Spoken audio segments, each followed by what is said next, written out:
Playoffs, lads. We're back. We're Hello. back. Hello, Adam. Hey, how you Welcome guys back. been? We're Thank you very much. reformed.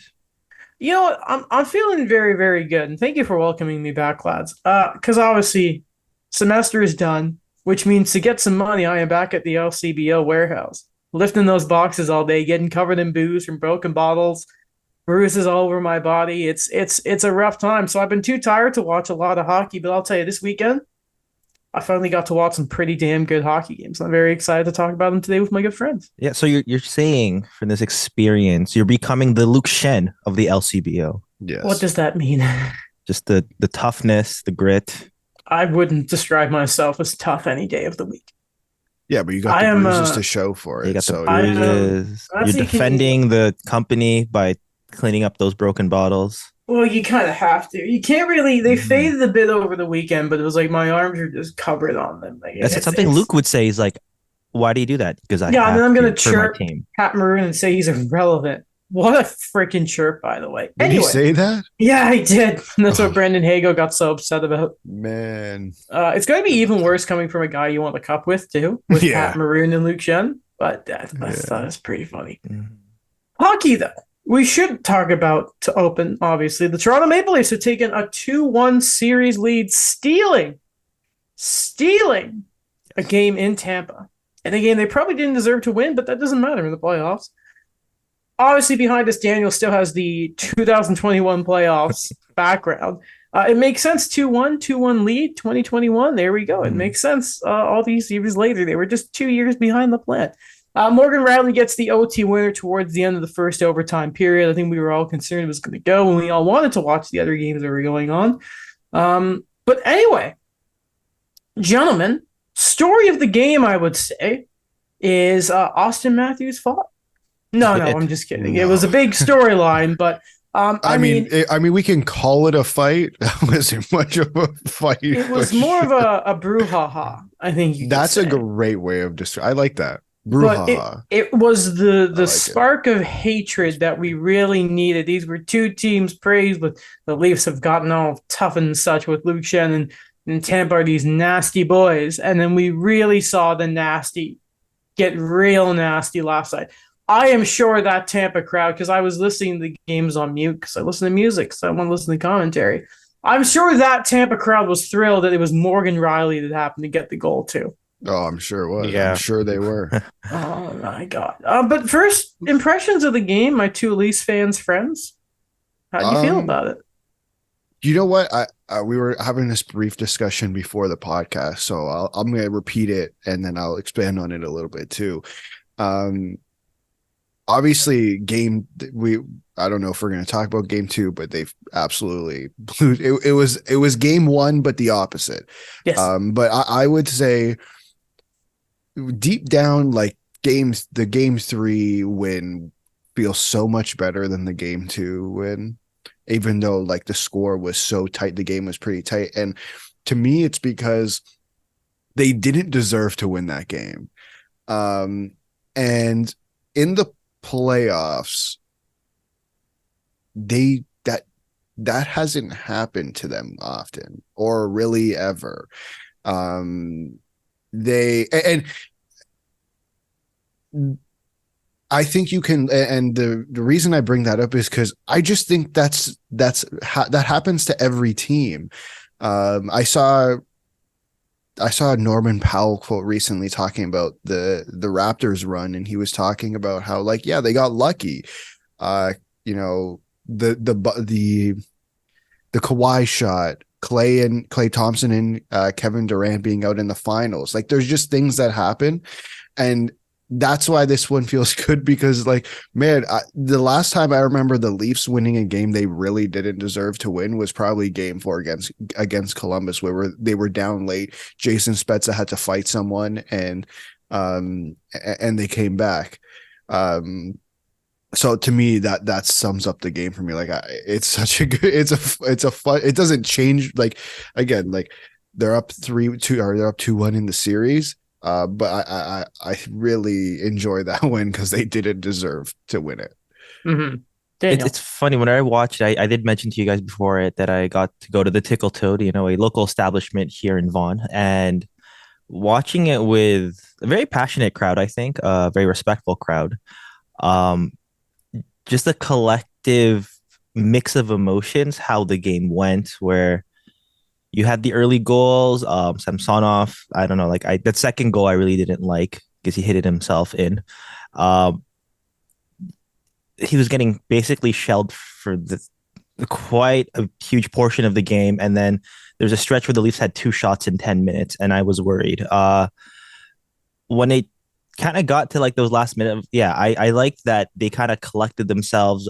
They were okay with that, and then they were just putting it on net on Vasilevsky, and that did help with both the tying goal and the winning goal. Yeah, it is crazy. Like Alex, like you've mentioned, yeah, it just feels like the Leafs stole that game in a way. I know a lot of people were comparing that to the Montreal Toronto series where there was that one game where they're like, oh, Toronto should have won, and then Montreal got that goal in overtime, and Game it's still six or early. game Yeah, game five? six. I think it was game five. Yeah, Adam? was that the Spinorama one? You might be thinking of, well, there was, well, don't forget, in both 5 and 6, Montreal like controlled most of the game. They blew Yeah. leads, and then it was game 6 was the one where Price stopped like all of the overtime, and then it was the Sandine one when it was the Galchenyuk was game 5 Yes. giveaway on the Yes. 2-on out. Yeah, One yeah. of them. Okay, okay. Yeah, So one of I don't. them. I don't remember. I try to forget that it may be series. game 6. I Yeah. just that was the more when they took over the overtime because I remember because I was at that game. I try to forget that series. I don't. It was the I know. last time I was really happy as a Habs fan. I guess my overall impression was I was worried because the amount of collapses the Leafs had defensively, the amount of shots they were allowing in their own end, a lot of the game playing in their own end, especially crucial points in the game, and for them to come back, I don't know, it just feels miraculous. If I'll say that, I'll leave it there. Well, obviously these games aren't on TSN, but the TSN turning point to me was not the Morgan Riley Braden Point stuff, which we'll get to in a second here. I think you talk about luck. I think that disallowed goal, the quick whistle, I think was the turning point for me. Sure. Because let's be honest, that would have been the dagger. Like Tampa in the group, one of our many group chats, Will Baldwin was going on about like Tampa needed to win that game depending on Braden Point is not 100%. Like he just isn't. Neither is Victor Hedman. No, God, no. And you know what? By the way, shout out to him because I thought he was really good last night. But whenever Cernak comes in, because he will play this series because it's Tampa, he won't be 100%. Tampa needed to sort of get that win, and you looked that they were trying to give everything they could, and they just couldn't get it done. If there's a turning point in this series for sure, because I think game 1 and 2 at this point were just kind of washes, and this was the first real battle. If this series turned, it to me is because of that moment. I'm not discrediting the win because in the playoffs, no one in 5 years is going to remember that. They're just going to remember the score of the game. Right. So there is the incident in the third where Morgan Riley and Braden Point do come together. Initially, it was called a major for boarding upon review. It was just if the boards weren't there, if that was more open ice, you know what, Braden Point is fine. Nothing happens there. But I think it was just because of where it was close to the boards. I think the Tampa players in Amelia were like, we got to stick. They see Braden Point on the ice. He's in pain. They go from there. In the ensuing, as what I call it, Brouhaha. For the first time, as Sportsnet stats put out, for the first time in NHL history, two 60-goal scorers had a scrap, if again we call it that, between Steven Stamkos and Austin Matthews. Nikita Kucherov goes out there and just tackles Morgan Riley to the point where all those players end up basically getting 5 minutes. But then because of an extended stretch, they were in the box for about 9 minutes. Just pure bedlam. And I said this to Alex before the show started. I actually want to give credit to the refs here because the fact that Toronto came out of that entire situation on the power play, I was waiting for it to be 4-on-4 for some reason. Like I was waiting for it. So I'll give them credit there. And, I will say, let's be honest, there was that, I think it was the Patrick Maroon board in overtime they didn't call. But, everyone was relating it to Kyle Clifford. But I will say in that sequence, again, they reviewed it. They made the right decision. I'll give credit to the refs there. Obviously, I wasn't here for the first episode of the playoffs where officiating was a big talking point, and we're going to talk about it a little later when we get to LA. But I want to give a shout out to the refs there because I don't think we're going to give them a lot of positive, The rest of the reinforcement for the episode. rest of the playoffs or probably ever again. Yeah, probably. Where was I gonna go? Sorry, Were you going I to talk got about lost. maybe Sheldon praising Tampa's ability to No, I control the mean, refs? okay, if you're not posting the full quote, stop. Okay. Please, guys. Go on. Like, You told me about this before we started recording. I think you should say it here. so I saw crypto bro Chris Johnson. I gotta say it. We started it. Or Adam started it. We're gonna continue it. Posted the full quote. I'm not sure the context of the question, but I guess they were talking about the Steven Stamkos, Austin Matthews, Brouhaha. Name of the And episode. pardon? Name of the Brouhaha? episode. Yeah. Brouhaha? Yeah. And it's just the picture of them fighting. Or I don't know, whatever you want to call it. And he essentially talking about like managing the officials and like Stamkos talking to the ref while also literally holding Austin Matthews. And it's a pretty long answer. And literally at the end of the answer, Keith praises the Tampa Bay Lightning for doing that. But no one else I saw, and I haven't been on Twitter a lot, so maybe I've missed it, but I briefly went on last night to see some of the quotes, and I feel like no one really talked about how Sheldon Keefe praised the, I'm assuming we all saw the same Elliot Friedman tweet, praised the Tampa Bay Lightning for it. So I don't know why we're not including that in the tweet. And I think he's pretty spot on. Like, that's a part of their success. That's a part of a lot of teams' success. And call it a bad thing, call it a good thing. It's just the reality of the situation, and it's something they're good at, and they take advantage of it. You know who else is really good at it? The Boston freaking Bruins, and they take advantage of it all the damn time. And they should. It's available to them. The referees allow it to happen. They take advantage of it. I don't blame anyone for doing that at all. I'm not going to do that. It's not recent either. I mean, I hate to bring in PTSD to certain Leafs fans here, and this obviously happened 6 years before I was born. At this point, Daniel was just coming out of university. I'm kidding, Daniel. I'm kidding. But in 1993, if we look at that LA Kings Toronto series and, the high stick, who's the first one talking to the referee in that play? It's Wayne Gretzky. Right. I wonder why and what happened. The greats do it, man. The greats do it.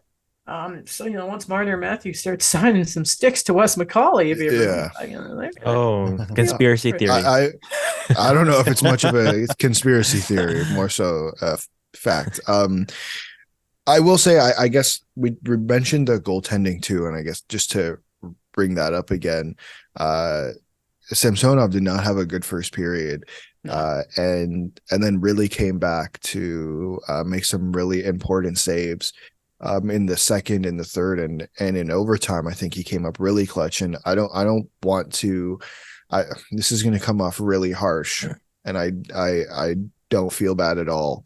But I think if the difference between Jack Campbell and Ilya Samsonov, if you could sum it up into a game, I would argue it's that one.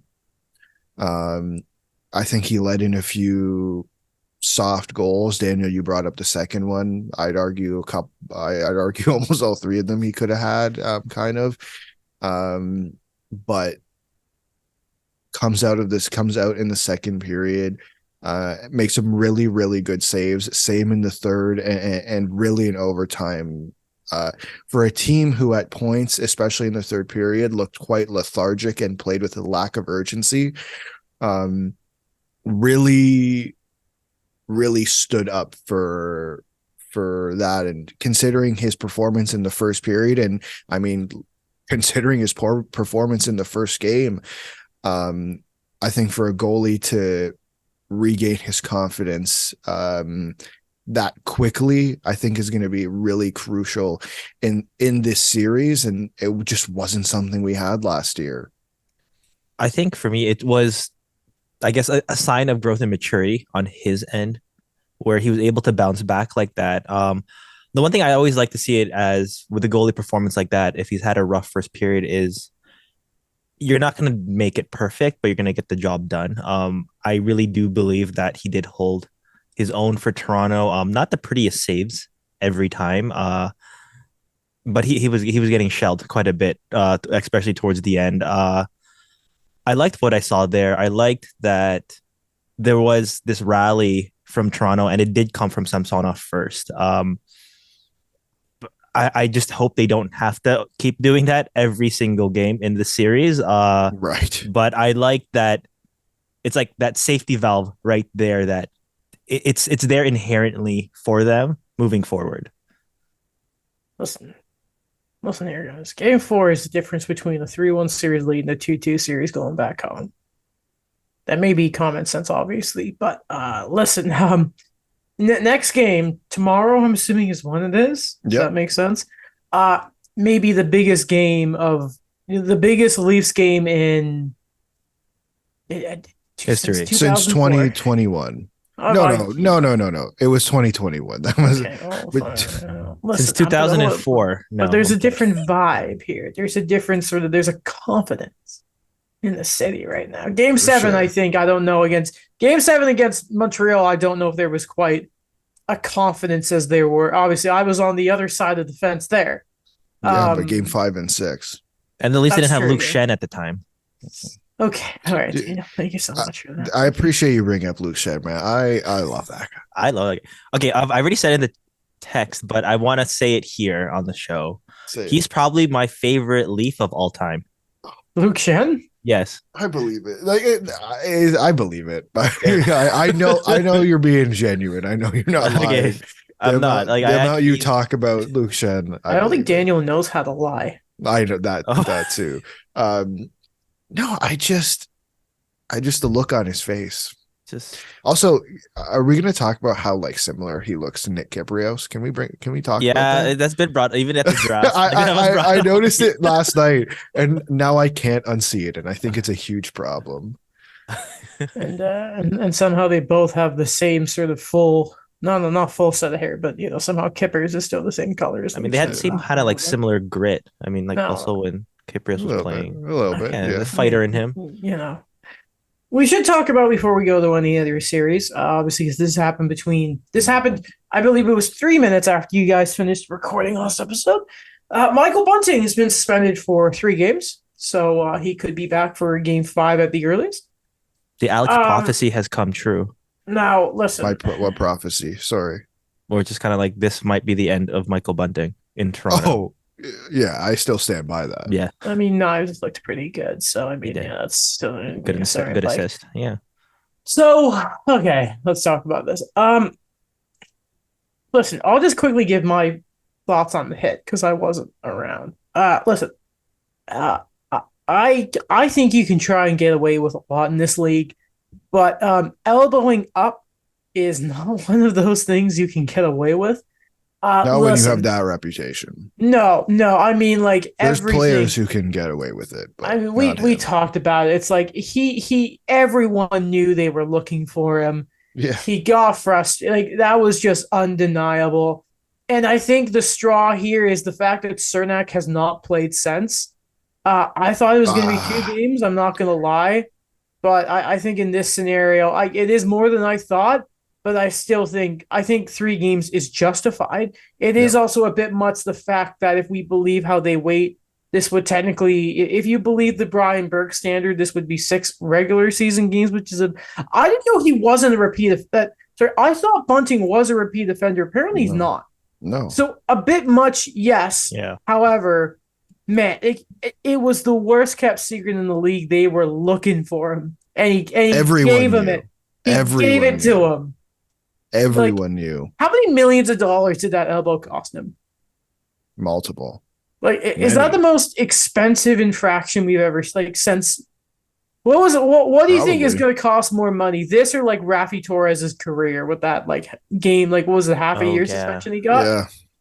Yeah, maybe that one. Like that. yeah. This might That be one the might most win. expensive like suspension incidentally ever because of Yeah, what it it cost could him affect quite a his bit. free agent stuff. Like this is insane. Listen, I think it was on the fence if he was coming back or not next year. And I said it last episode. Like I don't see how he's coming back. Like the Leafs have found guys who were able to essentially replace what he does, Mhm. which is get the puck and feed it to Matthews and Marner. And his name is Calle Yarncrook. Yeah, Mm-hmm. And it's then still very I don't strange that know. he wasn't on that line for game one. By the way, oh no, Oh, got that. the lines were a nightmare. Yeah. That game one. Let's pretend I'm gonna pretend it like it never happened because that pissed me off so much. Everything about that game. But yeah, I don't necessarily agree with the because Cernak hasn't played. I don't think in the history like the NHL has ever done that. I don't know why they would start now though, if that's taken into consideration. You know Yeah. what I mean? Like they've never taken into consideration the injury of another player. They've actually been quite clear in saying that they don't do that. I don't know. And then a note that they should. yeah, Should they though? What if you hurt a player? It'd be thing into your suspension. Yes, because Yeah, then I don't think so. I I would think that's say. I think that's Well, I think a crazy line to cross because in the case of there's been plenty of cases where well then okay then Matt Dumba is getting suspended man, because he's late and that was because he was late yeah. so it was 2 minutes I would argue but by the because of the way, injury he should be suspended. that's a Like hit that's that. legal, but it probably shouldn't be. By the way, like that was Well, it wasn't legal. It was late. yeah. But what I mean is by like standards today, that is technically in a way illegal. Like like it's just that type of hit shouldn't be in the game for me. What I mean is like, listen, maybe you do case by case because accidents can happen. Like, but like I think That's I was thinking about playoff suspensions, and I was thinking like Mark Scheifele, the concussion he gave Jake Evans, and knowing sure. that Scheifele was going not to concuss, but definitely to inflict pain, Yeah. I think should have been in it, right? So I Yeah. do think to a point, if you're throwing a high elbow, the fact that the player is injured, I personally think, agree to disagree. Yeah. I Yeah. mean, it would be just nice if, in general, player safety had some sort of consistency to them. Well, case by case basis. You're talking about the NHL, baby. Yeah, I was thinking about like Gary Bettman saying case by case. I hate lawyers so much. That's the thing about listening to John Cooper talk. I'm like, yeah, there's a lawyer. There's the lawyer. Yeah. Yeah. Even as the like, Uh, well, I mean, not lately, but I mean, he's had those reactions where it's like it is what it is kind of thing. Where, but he's shown the hockey emotion a lot more, I think, as he's gotten more into this job. Yeah. Oh. Okay. Let's talk about some other series here. Rangers, New Jersey. It was all New York to start the series. Game three, Akira Schmid comes in, basically backstops New Jersey to get the win. I'm not gonna lie, I had a hard time paying attention to this game in particular because I was split screening the Leafs in this game, and obviously the game that ended up going to overtime and had a Matthew Stamkos fight sort of took my attention away from it. I like to, okay, before we get to this, I just like to point out something I wanted to say about that fight. Yeah. It was a trial by combat of the adopted Ontario son, Austin Matthews, taking it away from the real Ontario son, Steven Stamkos. I saw some people yelling, Markham, stand up, and I was like, yeah. Stand And up.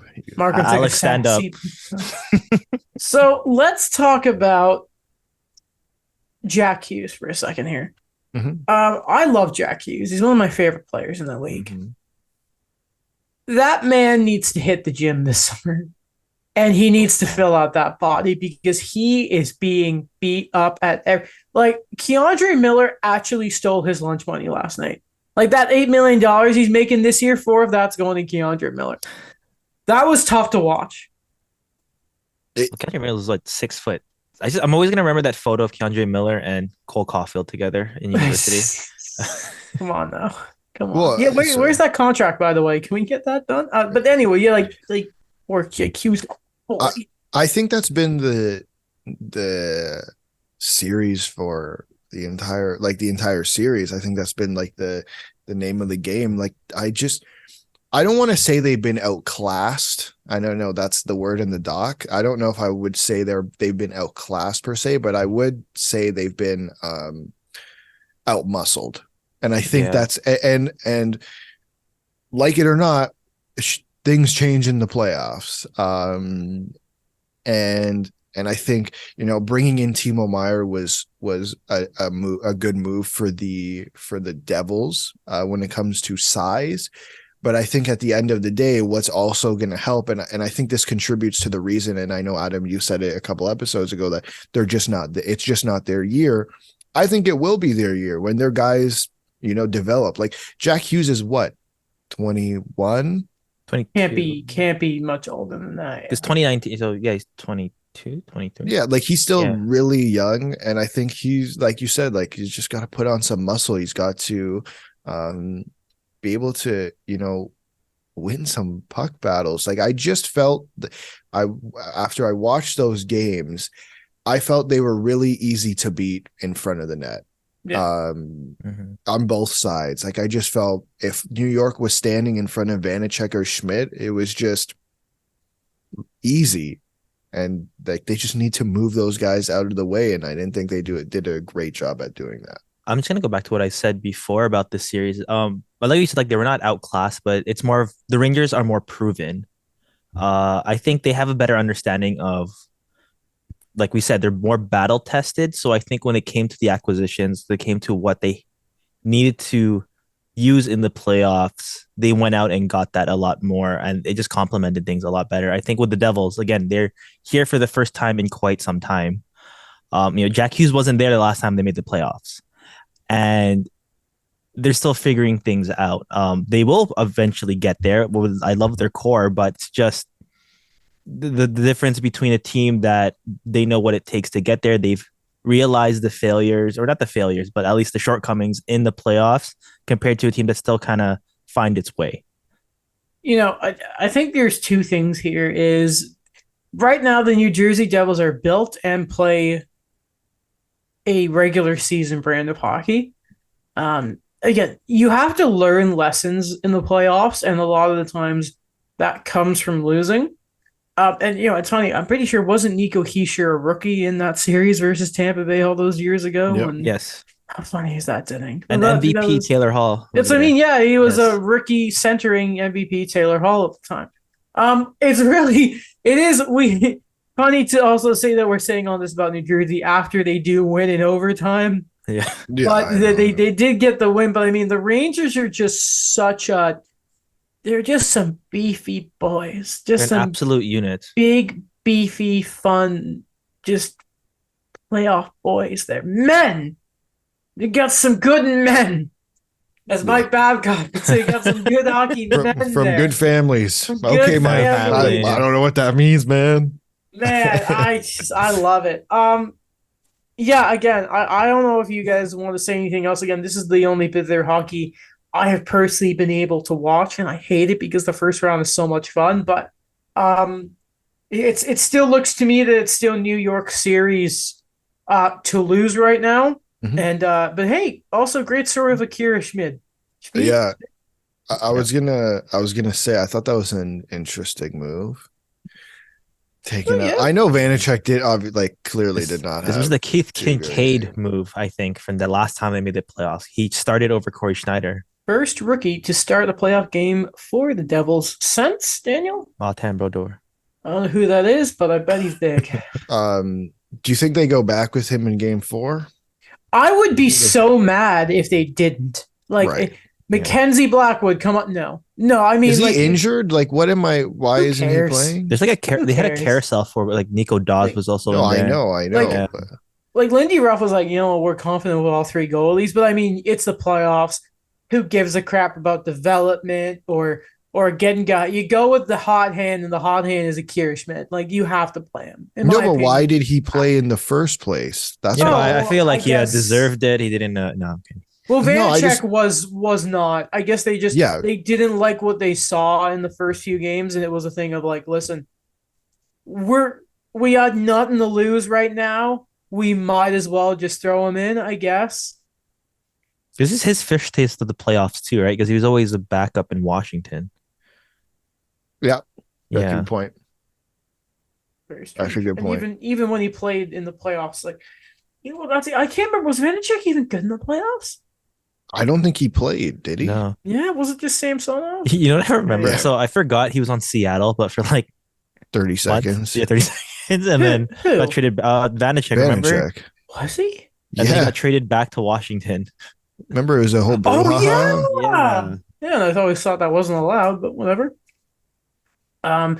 Also, I wonder, do you guys ever see a bit of similarities here between the Panthers of last year and the Devils right now? Um, in what way? Like, The goalies. Not enough. No, not even that. I mean, we'll talk about who should be starting in today's game for the Panthers in Boston. But I just saying like high flying thing, and maybe they're just not quite. They need a Kachuk type move. Like maybe yeah, Meyer is that, but I mean he needs to. If they can get him long term, maybe he needs a full season in the training camp because I Mhm. don't think he's been quite what they expected so far. But Yeah. maybe it's just sort of like you see a very skilled team, but it just needs to be balanced a bit more right now. Yeah, I could imagine. I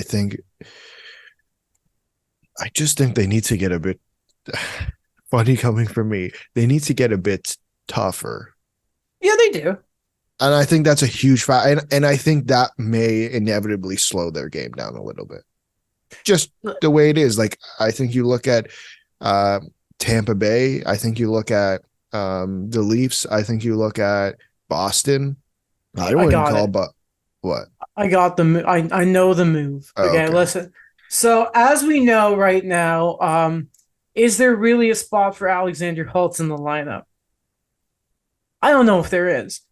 Is he going to be sort of the same type of player that you have? Stop. Alex, why are you laughing? Stop. You haven't even Stop. heard what I have to say I already yet. know. I already know. I Let already me, know. let me get the thought out. Fine, I haven't been fine, here. fine. So Alexander Holtz will probably need a new home, and we know that a certain team outside the playoffs is willing to move one of their picks right now. So New Jersey can either use that to do whatever they want, but the big thing here is they also get a big boy forward who we know is huge in the playoffs. And that big boy who still has speed but plays a playoff brand of hockey is Josh Anderson of the Montreal Canadiens. Boom! Anyway, Hey, man, as long as they're good with him only scoring against the Leafs and once every 20 games, then I guess we're good. hey, it's Am I twice wrong? every 20 games. Oh, it's one twice, two-goal twice. Sorry. performance, I Yeah, goes apologize. quiet. I apologize. But yeah, but So no, the playoffs. 17th overall pick in Josh Anderson for Alexander Holtz. Is that what you're Yeah, I'd do it. suggesting? Yeah, Yeah, of course you would do it. I would do Yeah. it. yeah. I think it's whatever. But yeah, no, Okay.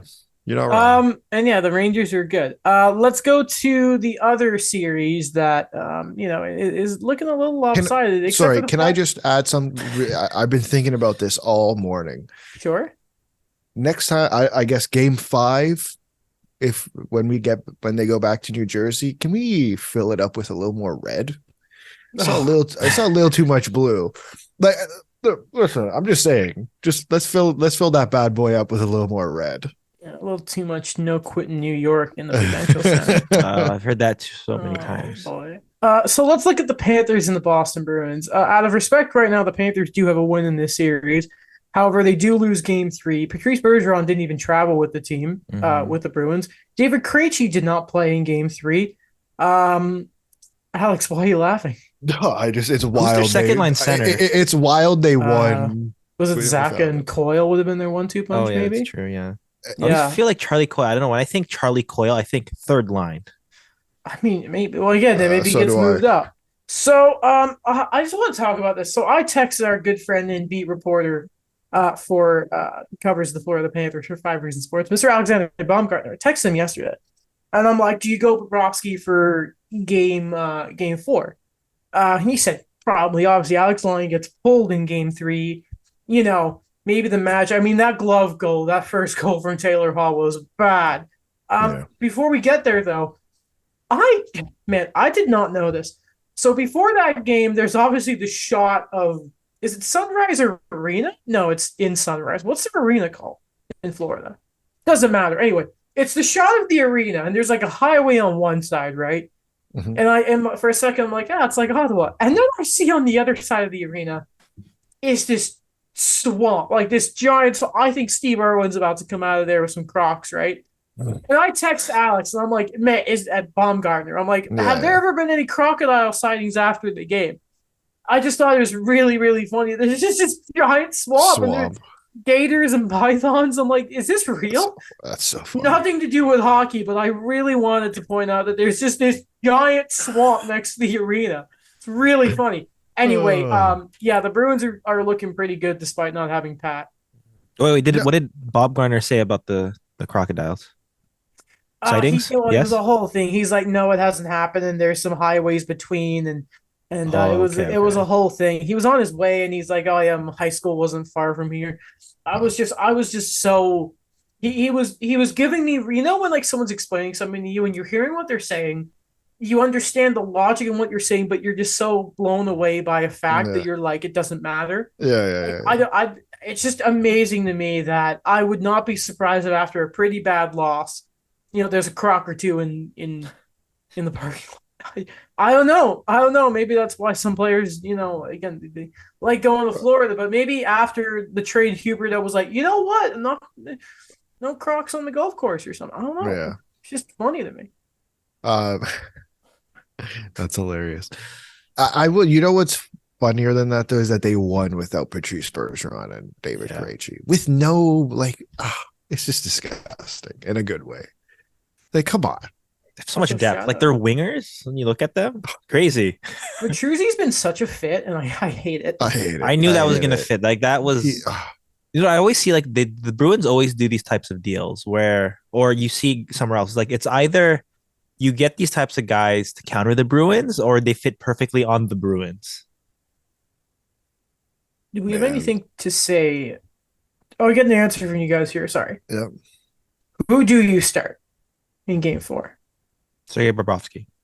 You go, Bob? Yeah, I think you have to go. You don't have to, but I think you go Bobrovsky.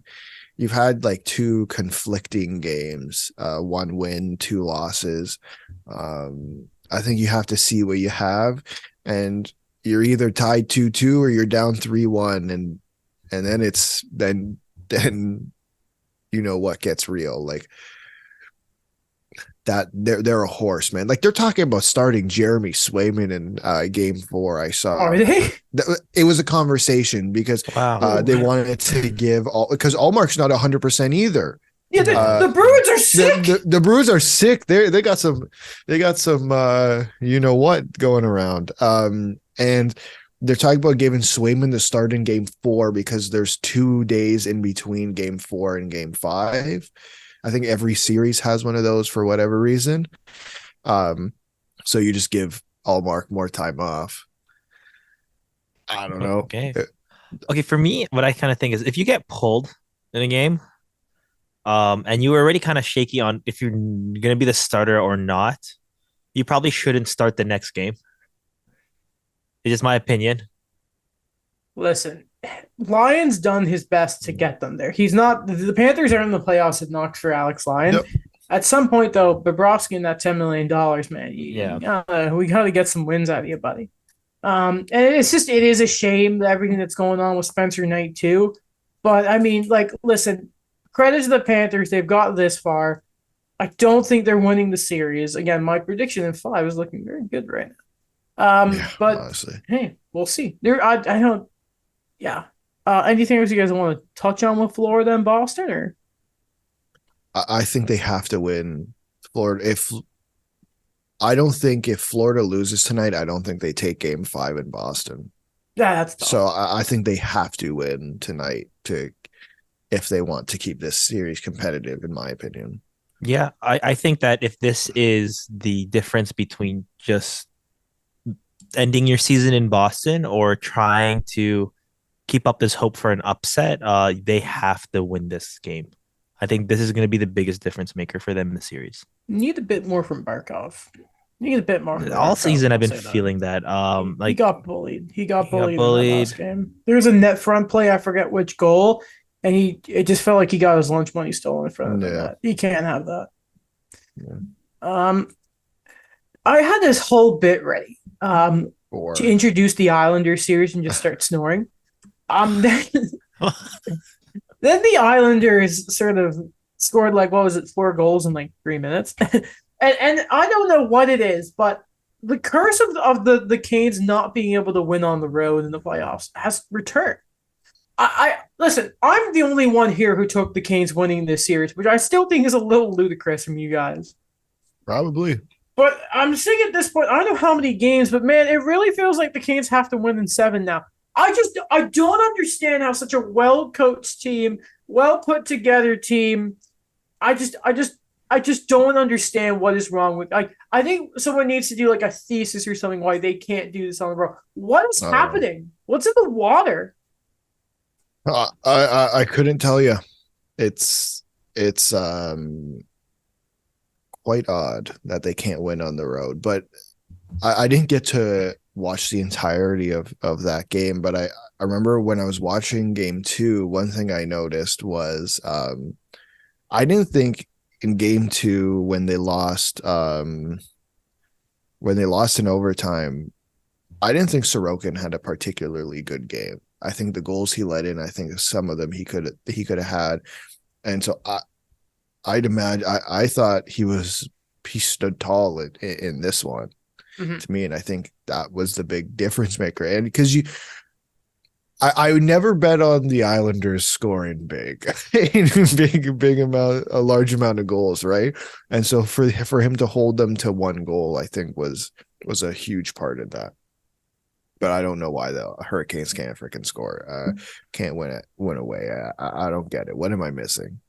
I feel like it's just been chipping away at that offense, right? Like Svechnikov wasn't there. Rod Brendamore was very upset that Tero Teravainen's basically gone Right. for the series. So it was already like we were shaky about what that offense is going to look like. I still think it's a quality forward core, but it just doesn't have 2 of those guys that were essentially your best wingers. I'm going to be honest with you guys. I have watched 5 minutes of this entire series because obviously, when I'm tired and I'm close to going to bed, I can either try and watch 10 minutes of the Boston game before I feel too tired to have to go to bed, or watch a period of this series, and I don't care enough to do that. So I'm going to move on here. At least you can watch it today. Yeah, you watched it at the time. Yeah. Are they the 1 o'clock game, or is that Vegas? No, Vegas was yesterday. Oh God, yeah. Oh, because we're gonna talk about I'm great, fantastic, great way to start the day watching the Islanders and the Hurricanes. Okay, let's start with the West and talk about Vegas. Okay, because this was a fun game. First off, I'd like to say that as critical as we are of the Jets, and no matter how much I hate Mark Scheifele, I will say that the whiteout is one of the best things in hockey. Oh, it's awesome. Watching that game and that atmosphere was very special. I put here at 4-1. Well, at least Winnipeg won a game in this series, being 1 game. And then they almost come back and lose in heartbreaking fashion in overtime. On top of that, Josh Morrissey is done for the series. Tough for Winnipeg. I will say, however, you know who's having a really, really good series for Winnipeg? Doing a bit of everything. Scoring, setting up plays, playing defense, playing tough. Not Nick Ehlers. Kyle Connor. No, but do you know who has been, I think, maybe the Jets' best player? Dylan Sandberg.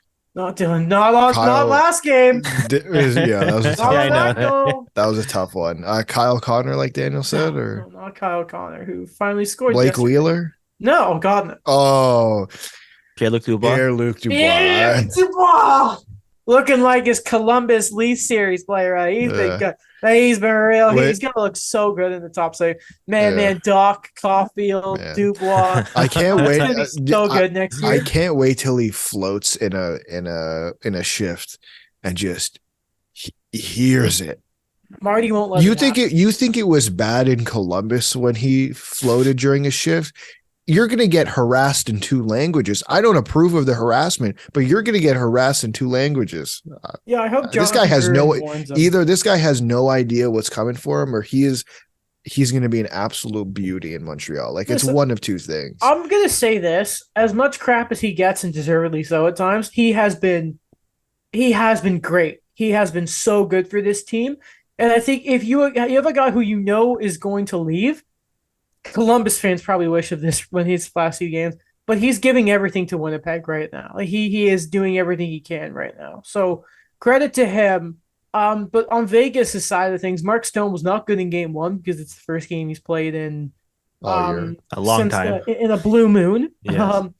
But was great the rest of in game 2 and 3, and so has in his first few playoff games Jack Eichel.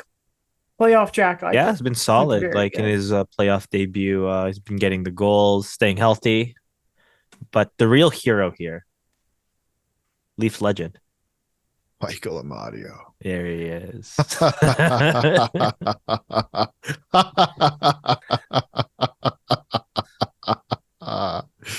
Good job, Daniel. Thanks. So But LA and no, Edmonton. no, we're not done. I'm not done. Um,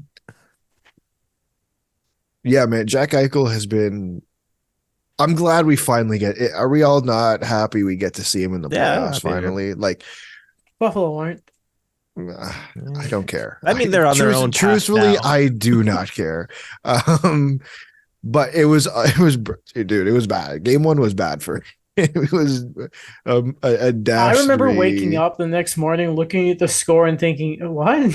Uh, Use me?" That's like yeah. when I had my jaw surgery when Dallas beat Vegas, and I remember seeing the series score and being like, "Is this the morphine, or did they really just win in like 5 games?" What? Excuse me? That's how I felt seeing Winnipeg win game one. Yeah. Yeah. No, it was wild. I'm this is an exciting series. It's an exciting series, I would say. Like the 3 games have been quite entertaining. Another series that was being done very dirty by some people, but has been fun, and I'm so pissed off I haven't been able to watch any of this. Dallas, Minnesota. The Battle of the North Star. I love it so much. The DeBoer Cassidy stuff has been not DeBoer Cassidy, Everson. sorry. The DeBoer, the Dean DeBoer Everson, Evison stuff. aka Low-key, Creed. we don't talk about this enough. Dean Evison's a bastard, eh? Oh, and he looks Yeah. like Creed. Total bastard. Yeah, he does. A few years older, but yeah. But oh no, he was already pretty old, wasn't he? Like, great. For Yeah. a second, I thought like Michael B. Jordan. No, Oh, yeah, I was confused No. too. I'm like, Creed he looks from like a The boxer. Office, Okay, guys. yeah, got it. Okay. Creed from The a Office. few years different and a different ethnicity, and Yeah. man, I am happy that right now the Minnesota Wild are winning this series. No, I'm not happy about that because I have the Stars making the finals, but what I'm happy about in this series mainly is that Minnesota are going in the right direction and they're picking the better goaltender because I think it cost them last year. Daniel, what do you think of the series? I know you were gonna do that. Yeah, and Fleury admitted that he was shaky. He can't rely on his guys to just kind of bail him out of that. He was doing that in his post game interviews. Honestly, okay, I'll say it this way: Gustafsson, I've had him in my fantasy league, and he really did help me with the goaltending. Oh yeah, because you needed it. you needed to help with Linus Allmark. And Connor Hellebuck. Yeah. God. He's proven himself. I think it's just at a point now where we see what he is. I think Ottawa just didn't give him a chance, and he's just really shown it that Cam Talbot or Philip Gustafson? Philip Sorry. Gustafson. Oh, sorry. Okay, sorry. Cam Talbot was the opposite of what. He moaned his way Yeah. out of Minnesota and then didn't really did. play well. And then now he Better go doesn't play want to into the stay in playoffs, Ottawa. and they went with the old one who was, Yeah. the year before had basically given Montreal the series and Josh Anderson that puck, but whatever. Yes. Yeah, no, we're gonna play the guy who hasn't done anything in the playoffs over the guy who's won 2 cups. I mean, the guy is clearly the better Yeah, goalie. yeah. And, Yeah, we gotta go. yeah, I'm sure yeah, Adam yeah, Walsh will yeah. make a big deal about it, Yeah, not yeah, calling yeah. agent provocateur, and Yeah. Adam Wilde won't call anything out because now he's a podcast. Was I'd like to say Probably can- 2017 Cup, there was a bit of a split in the games between Matt Murray and Marc-Andre Fleury. I will say Daniel, I was I'm actually on your really side. angry when Matt Murray was put in instead of Fleury because Fleury basically got them there. Yeah, he did. I was pro Fleury back then. I won't Mm. lie. Well, I was different trying to time. be on, I was trying I to be know. on your I know. side I'm there, just saying, Daniel, like the extra stat there. Have we still on the podcast, by the way, because we mentioned fantasy and passing that Alex overthrew me and is now the We commissioner of the didn't. league. We didn't. We didn't. Yeah, I didn't overthrow anybody. but yeah, no, this is a nasty series, and from what I've seen, I love it, and I love how in the preview it was like Ryan Hartman, and he got the game one OT winner. Yeah.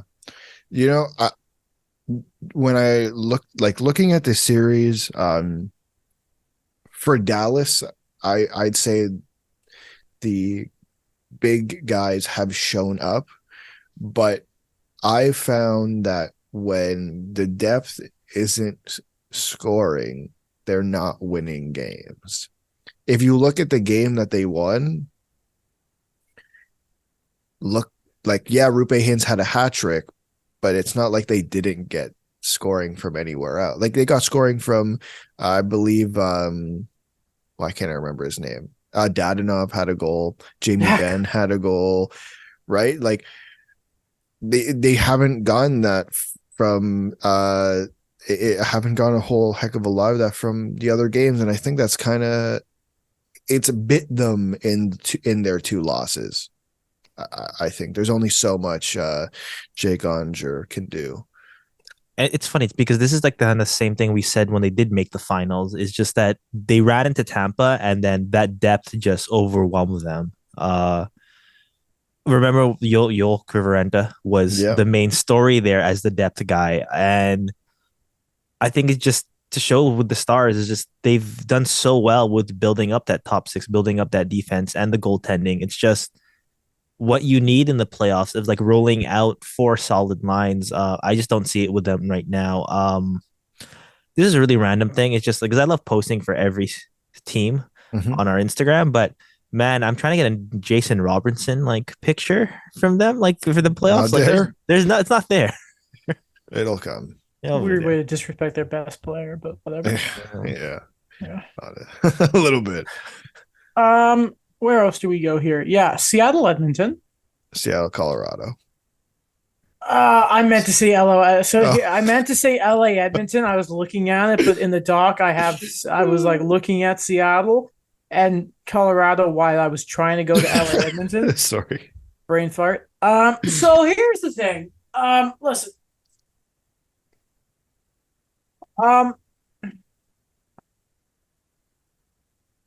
I'm just going to give my quick thoughts on the series. Obviously, I missed last episode. Game 1, the Oilers threw away. It wasn't because of the refs. Shut up. Game 2, you were good. Fantastic. Yeah. Phil Deneau, by the way. Oiler McDavid, like no even strength points. Phil Deneau, fact. Let's go. Thanks for re-signing Joel Armia instead of him, Bergevin. Love it. So let's just look at something here. Mark Bergevin's doing wonders in LA. I hate that man so much. I hate it. So here's the thing. Is the Oilers got jobbed in game 3. I'm not going to deny that. 100%. That was a high stick. Like it was. It just was. It was. Here's the problem. Leon Draisaitl needs to stop being so pissy. Let's just get something straight. He wasn't called for a slash earlier in the game. It was unsportsmanlike conduct. Yeah, I didn't like that call. Listen, I'm going to say this. Leon, suck it up. You haven't liked the refs. You have been very, very public about ripping them in these playoffs. And then what do you think is going to happen? I'm just saying, listen, guys, maybe get some... Like, here's the thing with the Oilers. You got to play some 5-on-5 here. A big thing, by the way, why New Jersey did win against the Rangers last game is their 5-on-5 play was great. They had a historic power play during the regular season, did the Oilers, but we need a bit more 5-on-5 from it. All right? There's still 60 minutes leading up to that. I just need a bit more from them. I am biased here. I do love this LA Kings team a lot. I still think Edmonton are going to win in 7, but just relax a bit, Leon. Don't be so pissy, buddy. You can't go into the little digs like that. You don't have that sway in the league. Come on, Leon. Oh, I don't know about that. I think he should have. The fact that he doesn't have that sway is a little more concerning. I will say, though... Pissy. Former MVP Leon Draisaitl, by the way. Please, don't get me started. I will say, though, like... I do think that unsportsmanlike call was Bush League. Like, I think it's first off, it's the playoffs, grow up. And secondly, like, have you watched, do the refs watch what's happening in other series? Because to me, it's like, It's a really good question. I'm looking at all of the games I've watched. I've seen worse things happen after the play. So for you to call that unsportsmanlike conduct, I just think is a little Bush League, because it's the playoffs, man. Like, I don't understand how that's unsportsmanlike conduct, to be honest. But with more on the game, like, they got screwed that it in overtime, or that was bad. they got screwed. Like, people keep posting the clip of the front view, like you can see the puck go up, but you can't, the view I'm talking about. Yes, everyone's posting it, but that's not the view that proves that it hit his stick. If you look at it from the side angle, there was a clip going around. It wasn't shared as much, at least on my feed, but it touches the stick. It touches the stick, man. Like, I don't know what else to say. Like, they kind of got screwed there. But can we give some credit? I want to give some credit to Jonas Korpisalo. Changed their season. Yes, he has changed their season. It's changed his career trajectory in a way. It's crazy. No one's talking about Jonathan Quick anymore in LA. No Quick in LA, huh? No. I'm just saying, winning does things. It does. I mean, yeah, that's true. That's true. That's very no. true. Sorry, I want to be clear. I'm no one's talking about how Jonathan Quick was traded. Obviously, no, of course, no. That's what I meant. But at the same time, like, I think for me that was the biggest dark horse trade, because Jonas Korpisalo wasn't good in Columbus. Do you remember those games he was getting booed by the crowd? Well, sir, before this year he was bad. This year he was, the advanced numbers, like December onwards, he was amazing. But sorry, go ahead. It's just kind of like that feeling, like, what was he gonna perform like? And then he's just been great in LA. And he wasn't even the main part of that trade, or like the way that trade was talked about. Everyone was like, "Oh, Vladislav Gavrikov," because Jarmo Kekalainen just forced someone to pay a first and a third. I will say, Gavrikov's been good lately. He's been good. He reminds me a bit about Ben Sherratt, but like playoff good, get away with stuff. Is Vladislav Gavrikov playing on the first pair? I don't actually know. I'm gonna guess not.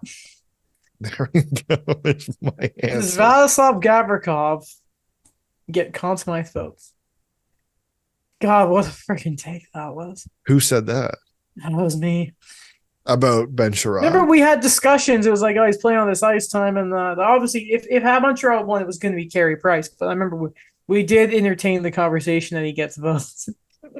man, I can't wait for that pick to turn into Alexander Holtz. Seattle, Colorado. Yeah. The big boy showed up. No Nikushkin. We don't know how long he'll be up, apparently it's personal reasons. We know, obviously, Gabe Landeskog will not be playing in these playoffs. But the big boys showed up. The big boys, I think it was like two goals for Rantanen. I think it was 2-3 points for McKinnon, 2 points for McCarr. The big boys showed up and are looking at Phil Grubauer and saying, "Not today, buddy. Not today, friend. This isn't going to happen, friend." Like, I think you said it before we started recording. Colorado was almost on fraud watch. Yeah, they got close. They got close. It only took Tanev blowing the kiss to a woman randomly to really put the Avs back in championship level play. I mean, I still don't think they're the best team in the West, but Colorado. No. I'm still looking at that Kadri spot and thinking, "Where is that?" Okay. I think for them to go far in the playoffs, and Georgiev's been really good, or has been good. They're gonna need their big boys to step up like they did, I think, last year too. They're just the thing is now is they have to replace Kadri's production, even though, funny enough, he wasn't in a lot of the playoffs last year because he was injured. Or I think he had a broken finger or a broken hand. I don't remember which one it was. Um, they're just going to need the rest of their guys to take over and fill for Kadri's absence. And I mean, a guy you brought up, Lars Eller, I'd say JT Comfort too. Lehkonen, is Lehkonen playing? Evan Rodriguez, yeah, Lekanen, I think Evan Rodriguez. They're going to need those guys to step up too, similar to how they did it last year. Like to me, it's no different than last year. They just need a little more out of their depth, unless Nathan McKinnon, Mikko Rantanen, and Cale Makar are better than they were last year, which is always a possibility. Or Seattle on Fraud Watch? No, I don't think so. Because I think there were people. I think there were people who I don't think there were many people who thought they were going to win. You know what's funny to me about the Seattle team right now? So they're, scoring by committee, analytics darlings. Don't have a goaltender. And you know what that reminds me of? It reminds me of the Carolina Hurricanes under Ron Francis, doesn't it? Yes. How dare you say that about Peter Mrazek? Yeah, honestly. Hey man, hey. No. Don't look at Daniel like that. Your Pittsburgh, your greatest player of all time is in the playoffs because of him. I'm just saying. It's getting personal. Thank you for listening to this. No, we're not done. We're not done. I don't. Seattle's exactly where they're supposed to be. I don't buy it. You don't buy what? I don't buy Seattle. I haven't for months now. I don't buy it. You know who else doesn't? But they finished where they should have though. Like they definitely overachieved in the first half of the season. But and they got in a conference that sucks, in the division that sucks, and the last wild card was being fought by a team who sold at the deadline, along with Calgary. Also, I don't get why you're discrediting them for crawling in the playoffs. I just don't buy it. But Jared McCann became the scorer we all expected when he was in Toronto. Sorry? Jared McCann became the scorer. Yeah, I can't deny Jared. When he was in Toronto. Pittsburgh could really use Jared McCann. They could use Brandon Tanev too. Like there's I don't know. Use John Marino right. They could really use Marc-Andre Fleury. They could really they could really use Mike Matheson right. I know I just buy it. But them at all? I don't. What do you mean? Just don't buy them as a threat. This is their second year in the league. Yeah, well, they're in the playoffs right now. I keep hearing about great committee by scoring, great shooting percentages, and I just don't buy it. Is it because they didn't make the finals in their first year? No, I don't give a crap about that. No, that was. I'm not trying to do the Vegas comparison here. I just don't. I mean, cool arena, but I just don't. They just don't tickle my fancy. Do the Seattle Kraken. Because they're facing Colorado, your other favorite team. No, I mean we all know I haven't been super high on Colorado. I have Dallas beating Colorado in the second round. So if Minnesota, my sweetheart from the West, beat my sweetheart this year, I'm gonna be really mad. Yeah. Anything else to say on the playoffs? No. It's been fun. From the few games I've actually got to watch, it's been hell of a first round. Really fun. Except Carolina. Yeah. Just forget the Islanders. Oh, funny story before we go. When I was at the Toad last night, they weren't starting the Leafs game yet. They were still showing double OT for Winnipeg on the TVs. And everyone's like, hey, when are you going to switch to channels? It's already the national anthems for Tampa and Toronto. It was a crime that was still on. That's a crime. I've never seen more people complain about that. I just, at the bottom of the screen, it literally said, I know reading is hard. Mm-hmm. I know. No, it's one of those things that you have to learn when you're a young kid. And I know it's hard, but it literally said at the bottom what channels they're going to be on. Mm-hmm. Yo, you know what? I was watching the ESPN feed. Sorry. Yeah. And I saw this graphic. They're like, here's this game starting at 8:05. I'm like, wait a minute. an accurate start time. I know, What is this? honestly. Can Sportsnet start using this? Yeah, it'd be really nice. Baseball fans are taking that for granted. Where like when it's 7:07, the first pitch is at 7:07. God, I would love that. I would. I would. And with that, we will see everyone. Well, I don't know. I may be here on Wednesday. I may not. It really depends. If I do, I'm not gonna have a lot to say because I won't be able to watch a lot of this. But here's where we stand right now. If everything, in case you're wondering, every team has played 3 games. Again, there are games starting in less than an hour here. Florida down 2-1 to Boston. Carolina up 2-1 to the Islanders. Tampa are down 2-1 to the Toronto Maple Leafs. Christopoulos, get ready to buy me my Pokemon plushie. You bastard. The Rangers are up 2-1 against the Hudson Rivals. Yeah, it's just stupid that it's called that, by the way. Winnipeg down 2-1 against the Golden Knights.